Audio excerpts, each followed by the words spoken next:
நீங்கள் ஒரு பொருளை மார்க்கெட் பண்ணுறீங்க, ரெண்டு விதமாக பண்ணலாம். அந்த பொருளோட சிறப்புகள், இதில் என்னென்ன நன்மைகள் இருக்குது, என்னென்ன பலன்கள் இருக்குது அப்படிங்கிறத ஒன் பை ஒன்னாக வரிசையாக எடுத்து சொல்லி மார்க்கெட் பண்ணலாம். வெவ்வேறு விதமாக வெவ்வேறு கோணத்திலேருந்து அவங்களோட பொருளோட சிறப்பை பற்றி நீங்கள் பேசலாம். இது ஒரு விதமான மார்க்கெட்டிங். அடுத்தது என்னன்னா, ஒன்றும் பேச வேண்டாம். இந்த பொருள் சிறந்தது, இந்த பொருள் உயர்ந்தது, இதே வார்த்தையை மீண்டும் மீண்டும் மீண்டும் தொடர்ச்சியாக பிராண்டிங்கில் ஒரு பொசிஷன் பண்ணுறதுக்கு யூஸ் பண்ணலாம்.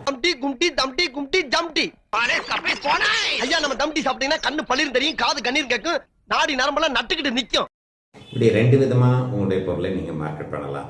எந்த நேரத்தில் எது பயனளிக்குமோ அந்த விஷயத்தை நீங்கள் பண்ணலாம். ஆரம்ப காலங்களில் அதனுடைய சிறப்பு தன்மையை பற்றி நிறைய பேசலாம். கொஞ்ச நாள் நல்லா பேசிட்டீங்களா, அதுக்கப்புறம் பேசுறதுக்கு இருக்காது. அப்புறம் ஒரே வார்த்தையை மீண்டும் மீண்டும் சொல்லி மக்கள் மனசில் பதிய வைக்கலாம். நன்றி, வணக்கம். தெய்வமே நன்றி சொல்வேன்.